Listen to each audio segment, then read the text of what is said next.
1912. São Luís comemora o seu 3º centenário. O Maranhão ainda tenta se organizar depois da abolição da escravatura e da proclamação da República. Mas, culturalmente, a capital vive um bom momento. Na primeira década do século XX, são criadas agremiações culturais importantes, como a Oficina dos Novos e a Renascença Literária. Nos jornais, as polêmicas são cada vez mais intensas.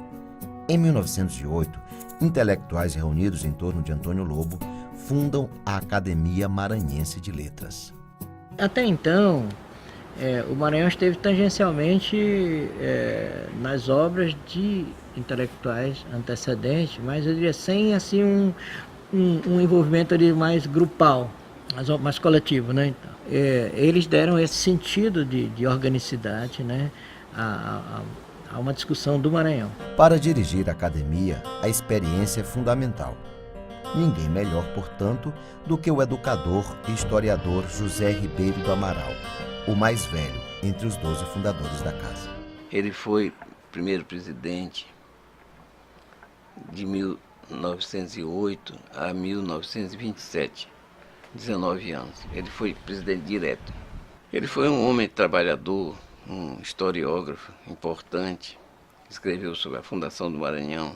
A academia, durante esse período, funcionou na casa dele, que era ali onde morou o doutor Amaral de Matos, que era neto dele. O Ribeiro do Amaral é um historiador à moda antiga, é um procurador de papéis em arquivos. Os documentos que ele reuniu da Balaiada são documentos substanciais que se mantiveram aí, estão aí, exatamente porque ele reuniu em livros. Observar que muito mal o Ribeiro do Amaral dá um juízo a respeito desses documentos. O Ribeiro do Amaral é um historiador importante, né? É um historiador, digamos assim, do micro. É um homem que, como poucos estudaram essa cidade, né? Como poucos conheceram a cotidianidade dela, sobretudo do século XIX. O Ribeiro do Amaral, ele não consegue, né, no conjunto da sua obra, penetrar, como de algum modo foi o Mário Meirelles depois e tal, e outros tentaram no século XIX, né? Quer dizer, os séculos precedentes, né? Mas ele se transforma, ele é muito mais um historiador da cidade de São Luís do que da história do próprio Maranhão. E ele próprio foi canonizado como tal, né? Ele fez um trabalho interessante também, que é muito citado, né? Em 1896, ele fez um estudo interessante, que foi chamado Maranhão 1896, que é uma descrição de todos os municípios, né? É um manancial muito interessante de dados, né, que hoje são perdidos nos documentos e que ele recuperou. Então, muito bom, sobretudo, para quem vai fazer história das cidades do interior, né? Que ele, morando na capital e pesquisando aqui nos arquivos dos jornais, nos almanaques, né, nas coleções, ele fez o Maranhão, que é um balanço do que era o Maranhão no finalzinho do século XIX. Ele estuda o problema de nossas fronteiras com os vizinhos, a Tutóia, o Gurupi e assim por diante. São trabalhos substanciais, trabalho de historiador, ainda que com a feição daquele tempo. José Ribeiro do Amaral nasce em maio de 1853, quando os principais integrantes do chamado Grupo Maranhense, entre eles João Lisboa, Sotero dos Reis, Odorico Mendes, Gonçalves Dias e Gomes de Souza, ainda estão em plena atividade intelectual. No entanto, menos de 30 anos depois, o cenário é outro. Então vejam o abalo. O Gomes de Souza, que era o sábio, né? Tido como um grande sábio, e era realmente um grande sábio. Precoce, 33 anos, morreu o Gomes de Souza. Morreu Odorico, que era o grande humanista, tradutor. Morreu João Francisco Lisboa. Tudo isso em 1863, 64. Num biênio só. Então foi um choque, quer dizer, foi como se caísse uma bomba e essa bomba deslocasse e produzisse um vácuo.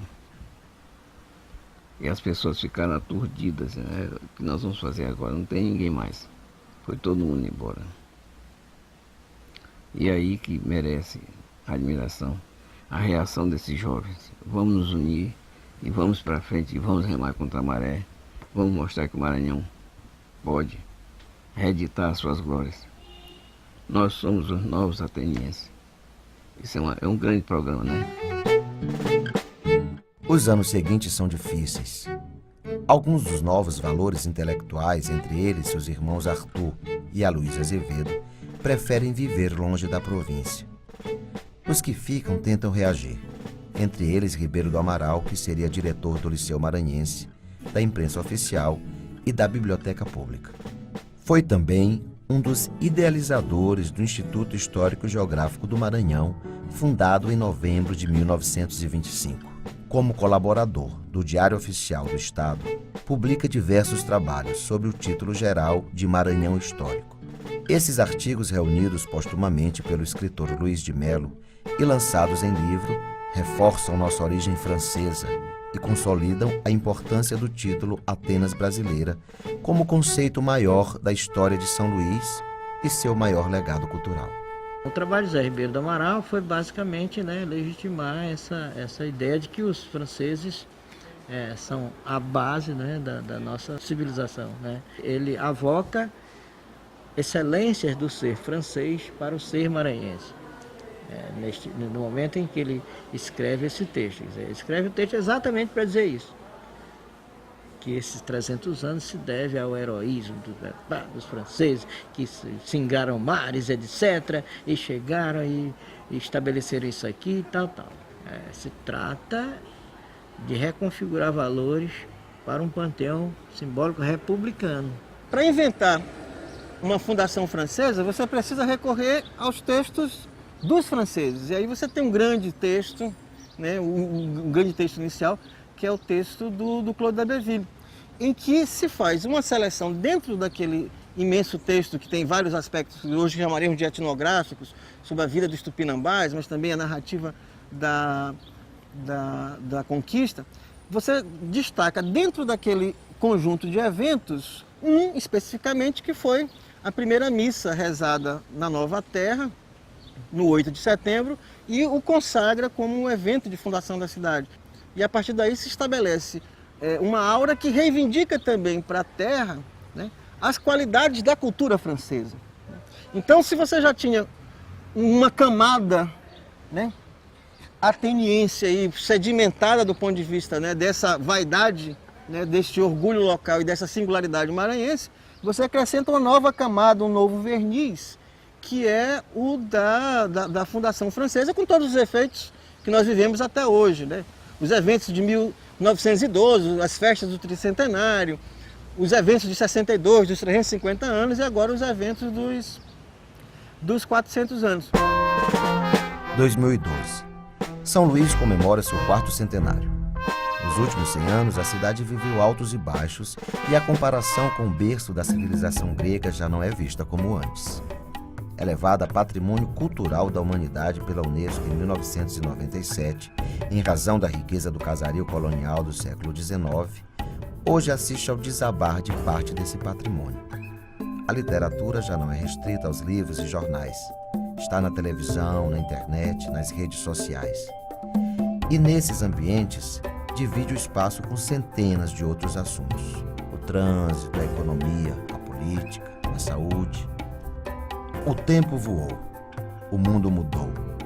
Até hoje, no entanto, ainda se discute se São Luís é joia francesa ou portuguesa. No meio desse debate, será que ainda cabe à cidade o título de Atenas Brasileira? Essas celebrações agitam muitos simbolismos nas pessoas. Então são muitas questões, muitas linguagens, que podem ser detonadas num processo como esse, detonadas no sentido de se chamar a atenção, de vir à tona, nos estudos, todo mundo quer, de algum modo, expressar, exprimir, e fixar um pensamento, uma ideia sobre a cidade. Daí que a chamada, a construção dos lugares da memória, e que também as elites são mestras nisso, de garantir o seu lugar na memória. O Ribeiro do Amaral cumpre esse papel. A minha posição pessoal é exatamente, não propriamente de fazer a escolha pelo fundador, mas tentar exatamente elucidar quais foram os mecanismos que construíram tanto um discurso quanto o outro, ou seja, tanto de uma fundação portuguesa quanto de uma fundação francesa, para perceber como, né, eles fazem, digamos, funcionar uma certa ideologia da singularidade local, né, que é muito marcada por esse viés. Do meu ponto de vista, é mais interessante explicitar esses mecanismos de construção e fazer a crítica dos dois. Eu acredito que a expressão Atenas brasileira só pode ser uma coisa a ser conservada, a ser respeitada, evidentemente, posta na sua devida data. Nós não podemos viver da glória do passado, não é? Eu acho que a gente tem que pensar também, como diz o hino de São Luís, do nosso poeta Bandeira Tribuzzo, nos sonhos do futuro. As glórias do passado, mas também os sonhos do futuro.